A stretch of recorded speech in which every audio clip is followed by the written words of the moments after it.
এমন কোন জিনিস আবিষ্কার হয় নাই যা জাহান্নামের আগুনকে নিভাইতে পারে। আমি হাদিস পড়াই 6 বছর যাব, হাদিসের মধ্যে একটা পানির কথা আমি পেয়েছি, সেটা হলো বিশ্বনবী বলেছেন উম্মত যদি জাহান্নামের ভয়ে 1 ফোঁটা চোখের পানি ফেলতে পারে, এই 1 ফোঁটা চোখের পানি জাহান্নামের আগুন নিভাইতে পারে। আল্লাহু আকবার, ঠিক কি না জোরে কোন? এই জন্য একটু চেষ্টা করবেন, 1 ফোঁটা চোখের পানি আপনার পরে কিনা মনটাকে নরম করে দিবেন, দিলটা আল্লাহর দিকে রুজু করে দিবেন, একটু চোখ বুঝবেন, মনটা নরম করে দিবেন। মনে করেন আমার আপনার মৃত্যু হয়ে যাবে,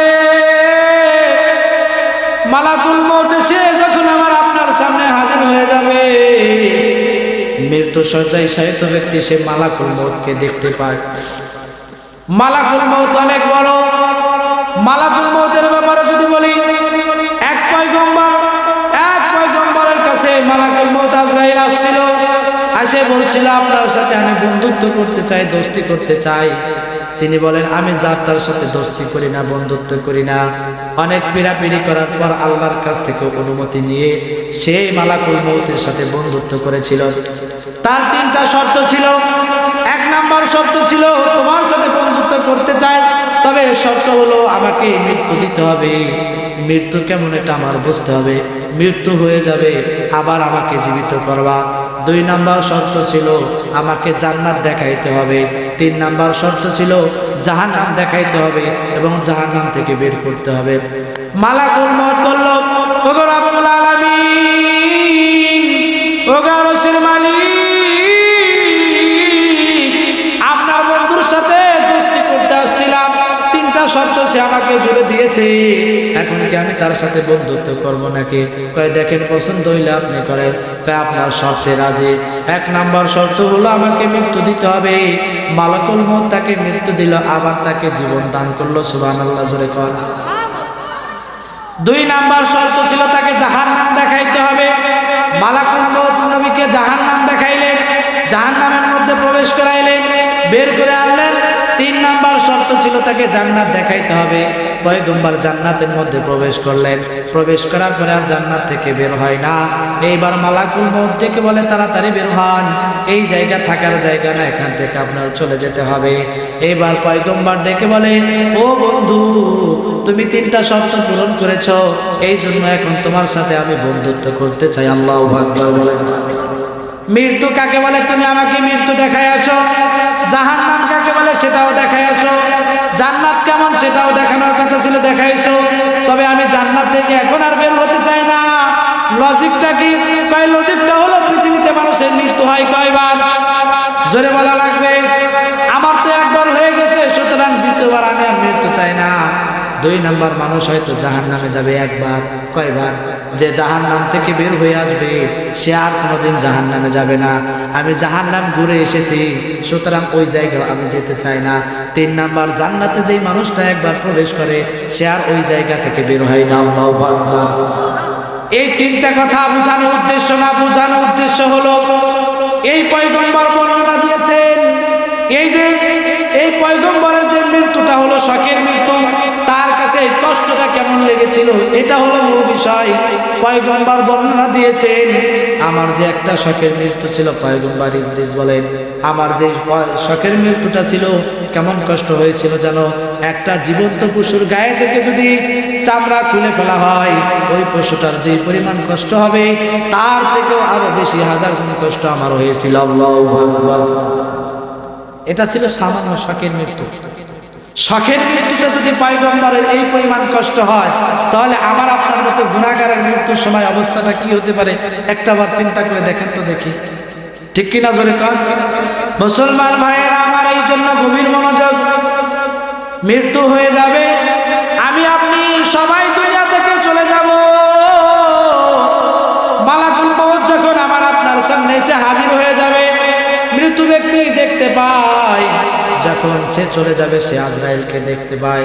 তার মাথাটা আসমানের সাথে লাগানো, পাটা জমিনের সাথে লাগানো, বড় বড় চোখ, বড় বড় নখ, বড় বড় হাত। বাস্তবিক জীবনের আলোকে বলছি, মৃত্যুর সময় অনেক মানুষকে দেখেছি তার চক্ষু উল্টে যায়, তার হাত পা অবশ হয়ে যায়, তার চেহারা বিকৃত হয়ে যায়। মানুষ মৃত্যুর সময় পায়খানা করে দেয়, টয়লেট করে দেয়, ঠিক কিনা জোরে বলেন? এ মুসলমান ভাইয়েরা আমার, একটু ধরে নেন তো, ফেরেশতা আপনার আমার সামনে হাজির হয়ে গেছে। যদি আপনি আমি নেককার হই তাহলে তো ভালো কথা। আল্লাহ বলছেন যদি বান্দা নেককার হয় তাহলে তার রূহটা খুব সুন্দরভাবে আসানের সাথে বের করে নিয়ে যাওয়া হবে। আর যদি বান্দা বদকার হয় তাহলে তার সে দুনিয়া থেকে বের হইতে চাবে না, অনেক কষ্ট করে তার রূহটা বের করে নিয়ে যাওয়া হবে, ঠিক কিনা জোরে কর। একটু গভীর মনোযোগ। আমার আপনার মৃত্যু হয়ে যাচ্ছে, ছটফট করতেছি, আমার আপনার আপনজনেরা পাশে বসে আছে, আমি আপনি দেখতে পাচ্ছি আমার বাবা, আমার মা, আমার বোন, আমার সন্তানেরা আমার পাশে বসে আছে। মালাকুল মউত যখন এসে যায়, মানুষের পানির পিপাসা লাগে, তৃষ্ণা লাগে। আপনারা দেখেছেন চামিচ বয়ে বয়ে তাকে পানি পান করায়, এমন তো অবস্থায় তার এমন পানির তৃষ্ণা লাগে, সারা পৃথিবীর সমস্ত পানিগুলো যদি তাকে এনে দেওয়া হয় তারপরেও তার তৃষ্ণা মিটবে না, ঠিক কিনা জোরে বলে? এমন তো অবস্থায় মৃত্যুটা হয়ে গেল, তখন কি হবে? এই কেবলমাত্র আমি আপনি চাপটা এলাকার মুসলমান ছিলাম, আমার নাম ছিল আব্দুর রহমান। মৃত্যু হয়ে যাওয়ার সাথে সাথে সর্বপ্রথম যেই জিনিসটা হয় সেটা হলো আপনার নাম দুনিয়ার খাতা থেকে মুছে যায়। কথা কন না? আপনার নাম ছিল আব্দুর রহমান, আপনার নাম ছিল আব্দুল করিম। এলাকার মানুষ আর আব্দুর রহমান বলে না, আব্দুল করিম বলে না, বলে অমুকে মারা গেছে, মৃত মহরুম। এলাকার সন্তানেরা, তার সন্তানেরা বলে না, যদি রাতের বেলায় মারা যায় তাহলে বলে লাশটাকে নিয়ে বসে থাকা যাবে না, আপনার ছেলে, আপনার মেয়ে, আদরের সন্তান, আদরের স্ত্রীগুলো বলবে লাশের কাছে থাকতে আমার ভয় করে। যত তাড়াতাড়ি সম্ভব হয় তাকে নিচেই নামানোর ব্যবস্থা করো। এই কাজগুলো কিন্তু আমার আপনার সন্তানেরাই করবে, আপন জনেরাই করবে। এই জন্য মনটারে বোঝানো, মন কোন দিকে যাইতেছ, কোথায় যাইতেছ, দুনিয়া থেকে বিদায় নিয়ে চলে যাওয়া লাগবে। যখন এই মানুষটা সচক্ষে দেখতেছে তার আপনজনেরা তার জন্য এত কিছু করলো, যাদের জন্য করলো তার আপনজনেরা, আমি আপনি যখন মৃত্যুবরণ করব পৃথিবীর কাজ থেকে থাকবে না, মরে যাওয়ার সাথে সাথে নাম পরিবর্তন হয়ে যাবে, মসজিদের মাইকের এলান হয়ে যাবে, আব্দুর রহমান আর দুনিয়াতে নাই, আব্দুর রহমান আর দুনিয়াতে নাই, সে মরহুম হয়ে গেছে। আপনার বাড়ির লোকজনেরা কেউ কেউ সেই দিন কেউ যাবে বাজারে কাপড়ের কাপড় কেনার জন্য, কেউ যাবে আবার গোসল দেওয়ার জন্য, কেউ যাবে বড়ই পাতা আনার জন্য, কেউ যাবে গরম পানি করার জন্য। এক একজন মানুষ এক এক কাজে লিপ্ত থাকবে। সেই দিনের দিন আমার আপনার ব্যস্ততা না থাকলেও এলাকার মানুষের কিন্তু ব্যস্ততা থাকবে। এ মোহাম্মদপুর এলাকার মুসলমান, দেখেন তো দেখি এক ফোঁটা চোখের পানি আপনার চোখের কোনায় আসে কিনা। নবী আমার বলে যদি কারো কান্না না আসে, যদি একটু কান্নার ভান ধরে, আল্লাহ পাক এই ওসিলায় তাকে মাফ করে দিবে। এই জন্য কান্না যদি না আসে, কান্নার একটু ভাগ ধরলেও ধরবে। যেই দিন আপনি দুনিয়া থেকে বিদায় নিয়ে চলে গেলেন, আপনার আপনজন কেউ গেল কবর খোঁড়ার জন্য, আপনার আদরের সন্তান সে গেল কাপড়ের কাপড় কেনার জন্য, কেউ গেল বাস জোরে বাস কাটার জন্য। এক একজন মানুষ এক একজন এক এক দিকে যাওয়া শুরু করল। মুসলমান ভাইয়েরা আমার, সমস্ত মানুষগুলো বিভিন্ন কাজের মধ্যে লিপ্ত হয়ে গেল। আলোচনার শেষের দিকে আনছে, একটু মন দেন। সমস্ত মানুষগুলো যখন কার্যক্রম শেষ করল, এলাকা থেকে যখন আপনার বাড়ি থেকে যখন আপনাকে নামায় নিয়ে যায়, আপনার সন্তান কান্না করতেছে, আমার বাবাকে লইয়া কই যাও, কত বাবার কাছে ঘুমাইছি, কত বাবা আমাকে বাজারে নিয়ে গেছে, আজকে তোমরা আমার বাবাকে লইয়া কই, তারপরেও বাবাকে কেউ রাখবে না, নিয়ে যাবে। ভাইরা কান্নাকাটি করবে, স্ত্রী কান্নাকাটি করবে, কই যাও?